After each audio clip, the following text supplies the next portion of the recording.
Bonjour à tous. Petite vidéo présentation de mon matériel de pêche. Donc je vais vous faire montrer mes cannes, sur les deux que j'utilise au quotidien. Les moulinets, la tresse, le fluocarbone et les leurres. Voilà, donc petite vidéo assez courte. Mais voilà, je vais aller directement à l'essentiel. De toute façon, j'ai pas tourné autour du pot. Je vais vous faire montrer ce que moi j'utilise là en fin de saison, les cannes que je prends et les leurres que j'utilise. Voilà. Les montages, je vous ferai montrer aussi. J'ai quelques petits montages là qui sont déjà tout faits, mais voilà, je vais vous faire montrer ça. Allez, c'est parti. Donc on va commencer par la première canne que j'utilise et que là je vais vraiment utiliser le plus possible. Donc c'est celle-ci. Bon, il y a eu un leurre dessus, mais bon, tant pis. Donc c'est une Evoque, la marque. C'est Pacific Pêche, je crois. Ouais, c'est ça, Pacific Pêche. La puissance, donc celle-là, c'est une 42-120. Voilà, 42-120. Franchement, moi, celle-là, ça fait un bon 3 ans que je l'ai. J'ai jamais eu de soucis. Jamais. Jamais eu de soucis avec cette canne. Donc dessus, il y a un moulinet Ninja 6000. Donc il y en a qui vont me dire c'est peut-être un petit peu gros, mais moi j'aime bien ça, au moins je suis tranquille. Réserve de tresse et tout, j'ai ce qu'il faut. Après c'est vrai que ça fait un peu lourd par contre. Ça fait un peu lourd, mais ouais, c'est pas, moi ça me dérange pas. Personnellement ça me dérange pas et ça me va très bien, donc c'est correct. Pour moi ça me va très bien. Donc Ninja 6000 dessus, la tresse c'est une 26 centièmes en 4 brins je crois, ou 8 brins il me semble. Donc résistance elle doit faire autour des 20 kg, 19 kg 80 je crois, un truc comme ça. Voilà, donc petite canne. Voilà, je vais vous faire montrer un peu plus près. Voilà, ça ressemble à ça. Bon, ça reste une canne basique, hein. Voilà. Donc dessus, bon voilà, il y a un leurre, mais je vais vous faire montrer en même temps parce que c'est le même. J'utilise le même montage quasiment pour tous les leurres que je vais vous présenter là. Et voilà, il n'y a pas grand chose qui change. Alors, on regarde ça, je prends un peu plus de mou, voilà. Donc, voilà comment je présente mes leurres quand je pêche le brochet en cette saison. Alors, l'été je pêche plus petit, donc j'ai pas besoin du triple, donc j'enlève. L'hiver, vu que je pêche plus gros, je rajoute un triple derrière. Donc voilà, donc agrafe, donc fluocarbone 70 centièmes, donc je mets un bon 60 cm, c'est largement suffisant, pas besoin de mettre 1 mètre ou quoi, 2 mètres, il y en a qui mettent 2 mètres, enfin, après chacun fait comme il veut, mais bon, autant économiser le fluocarbone. Donc voilà, donc 60 cm de fluocarbone, 60-80, dépassez pas les 1 mètre, ça sert à rien, après franchement ça sert à rien. Une agrafe, alors des fois j'en mets une, des fois j'en mets pas, ça dépend. Là il va falloir que je change mon fluo parce qu'il est abîmé. Voilà, donc là je vais enlever ça pour que vous voyez. Voilà, toc. Voilà. Donc voilà le montage, comment il se présente. Donc c'est un triple relié avec un fluocarbone avec 2 sleeves. Voilà, donc là ça fait une toute petite boucle. Le triple, le petit avançon en fluo, et du coup en fait je viens mettre. Alors j'ai déjà vu des gens le passer à l'intérieur, d'autres le mettre. Bon bah après il est à l'extérieur, mais donc ça ferait ça en vrai. Moi je le mets comme ça. Donc je plante le Stinger. Alors Stinger fait maison. Enfin tout est fait maison là de toute façon. Sauf les hameçons bien sûr. Je viens remettre. Donc là j'ai planté mon triple dans le leurre. Donc où vous voulez le poster. Ensuite là j'ai une petite boucle avec le fluo. Je viens la passer tout simplement dans l'agrafe et je referme l'agrafe. Voilà. Voilà, tout simple. Donc j'ai préparé plusieurs avançons de différentes tailles pour varier au niveau des leurres. Parce que sinon après je vais me retrouver avec ça sera trop grand. Alors l'avantage de ce montage, c'est que déjà le fluo là sur le côté, ça gêne en rien la nage du leurre. Puisque c'est assez ample. Il y a encore un peu, il y a de la marge, donc du coup ça gêne pas la nage du leurre du tout. Le brochet s'en fout totalement. Donc du coup, quand le brochet vient saisir le leurre, l'avançon, le triple du stinger détache, le leurre va sur le côté, et s'il est piqué avec le triple, et bien du coup, ça permet de conserver le leurre. Voilà, tout simplement. Alors là, j'ai pris une belle tape. Alors je sais pas si vous allez voir la petite tape que j'ai prise là sur le fluorocarbone. Elle se trouve au niveau de là. Voilà. Là, vous allez peut-être voir le reflet là avec mon doigt. Voilà, brochet de 80 que j'ai fait la semaine dernière. Beau brochet d'ailleurs, commence à être bien gras. Voilà. Donc maintenant, je vais vous faire montrer ma deuxième canne. Donc la deuxième canne, je l'utilise. Je vais vraiment l'utiliser beaucoup moins là. Je vais prendre plutôt celle-là.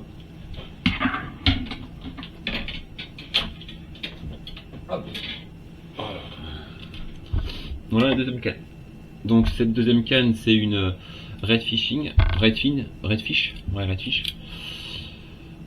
C'est une 2,10 m. En taille de poids, on est, enfin en termes de grammage, on est à 20-60, il me semble. C'est ça? Ouais, 20-60. C'est tout à fait ça. Donc sur ce modèle-ci, la tresse, c'est alors là on est un peu plus léger, hein. On est en 12 centièmes, je crois, 12 centièmes pour à peu près 8-9 kg. Donc comparé à l'autre, c'est carrément autre chose. Fluorocarbone 70 centièmes avec une agrafe. Donc pareil, à peu près 60-70 centimètres de fluo. Le moulinet, alors c'est un Shimano, mais cette fois c'est un Shayna 4000. Voilà, donc 13 bicolore. Bon, ouais, j'ai voulu essayer. Personnellement, c'est pas terrible. Moi personnellement, je trouve que c'est pas terrible. Donc je vais la changer. Je trouve que c'est pas terrible. Voilà. Petite canne sympathique. Je fais déjà des beaux poissons. Donc franchement, si vous avez un budget assez serré, les deux cannes là, alors ça va peut-être un tout petit peu augmenter, mais moi la canne là, je l'ai eu à 50 € je crois. Le moulin par contre est un peu plus cher, j'ai dû l'avoir autour des 60 il me semble. Donc ça fait à peu près un ensemble à largement moins de 150 €. Et l'autre canne pareil, pour ceux qui veulent se mettre au big bait, enfin débuter au big bait. Vous pouvez pas envoyer des leurres de 500 grammes avec cette canne, hein, elle est prévue pour 120 grammes. Même si on peut dépasser un petit peu, mais je vous conseille de respecter quand même les plages de puissance. Au moins vous n'avez pas de surprise et ça évite de ne pas casser sa canne. Donc là je vais vous faire montrer brièvement les leurres que j'utilise en cette saison. Donc on a, donc je crois que je vous ai déjà parlé de ce leurre. C'est comment il s'appelle celui-là déjà? Dexter, ouais c'est ça. Dexter Shad en 20 cm. Non 17,5, je sais plus. Voilà, donc mon fétiche. Regardez les traces de morsure. Ils me l'ont absolument. Là j'ai une belle morsure là, la queue, je sais pas si vous allez voir, mais elle fait un bon centimètre. Voilà.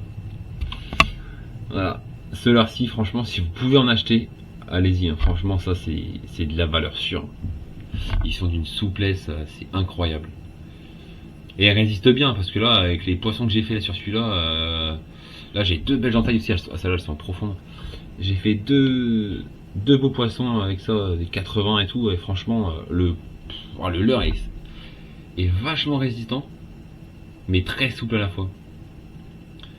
Et ça, c'est vachement bien. Voilà, ce que j'aime bien, c'est la caudale. Ah, la paddle, elle est énorme. Voilà. Donc ce leurre-là, pareil. Hein. Tous ceux que je vais vous montrer là, je les montre de la même façon que je vous ai montré l'autre. Donc une tête plombée, donc selon le grammage où je veux pêcher, et le triple en dessous. Donc moi le triple, je dépasse jamais. Je le mets à peu près à ce niveau-là. Pas le mettre trop loin, parce que sinon quand vous allez lancer, la queue risquerait de venir s'accrocher à l'hameçon. Et du coup, bah, votre leurre est pas pêchable, donc ça serait dommage. Voilà, donc, petit leurre comme ça. C'est magnifique. Là, j'ai un... Alors, comme ça aussi, celui-là est pas mal du tout. Celui-là, c'est un Gator. Je pense que vous connaissez déjà. Voilà.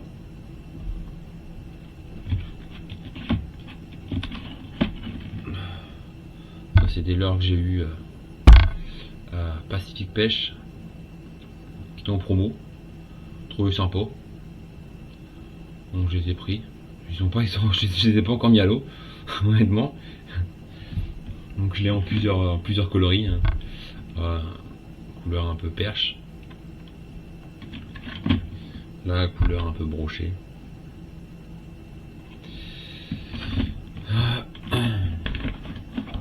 Voilà pour cette boîte. Au passage, si vous voulez, moi j'utilise celui-là comme fluocarbone. Donc c'est le fluocarbone de chez Caperlan. Donc 70 centièmes, 24 kg. Alors moi j'ai pas de préférence au niveau du fluocarbone. Je le prends là où je vais pour chercher. Hein. J'ai pas vraiment de marque favori. Voilà, j'ai pas. Fluocarbone, pour moi du fluo, c'est du fluo. Après, celui-là, il est très bien. Voilà. Si ça vous dit, Caperlan, 25 mètres. Je crois que c'est 10 €, je crois, la bobine. 25 mètres. Donc voilà. En 70 centièmes. J'ai jamais eu de problème avec celui-là. Deuxième boîte, bon voilà, c'est l'heure que je vous ai présenté dans une vidéo et que des gens, pas que des abonnés, ont reçu. Donc 3D Trout, voilà. Donc bon bah voilà, on va pas revenir dessus, mais très bon leurre, très bon leurre. Le petit Kofi, celui-là je vous l'ai pas présenté il me semble. Celui-là c'est 14 cm. Bon, je le mets de temps en temps, mais je pense que je vais le commander en plus grosse taille. Il me semble chez LMAB ils le font en plus grosse taille. Donc je vais le commander en plus grosse taille. Alors je l'aurai peut-être pas cette année, peut-être pas l'acheter cette année, mais pour la fin de saison ou je pense début de saison prochaine, utiliser celui-là mais en plus grosse taille. Parce qu'il me paraît pas mal en vrai. Mais j'ai jamais eu d'attaque dessus. Alors est-ce que c'est la taille? Est-ce que c'est la couleur? La couleur, peut-être, mais je pense pas honnêtement. Je pense que c'est plutôt peut-être la taille. Ils ont pas envie de se déplacer pour une petite proie comme ça. Alors que là à côté on a un beau bébé qui est pas plus grand, hein, mais qui est beaucoup plus large, beaucoup plus haut, et qui émet des plus grosses vibrations, je pense, avec la queue. Donc cette boîte c'est fini. On va passer à ces deux là. Voilà. Tac, tac, tac. Alors là j'ai quoi? Alors j'ai plein d'heures. Donc voilà, type de leurre que je vais utiliser. Alors j'ai fait un très beau brochet avec son frère. Donc une autre coloris, mais voilà, que vous pouvez retrouver la photo sur sur mon TikTok et mon Instagram, je crois. Je crois que je les ai mises dessus. Voilà, donc très beau poisson avec ça, il me l'a coffré d'une traite. Donc je pêchais en dents de scie. Donc je lance le leurre, j'attends qu'il descende, il me tirait, je vais le faire monter, je le laisse redescendre. Et en fait il m'a pris au moment où j'allais remonter.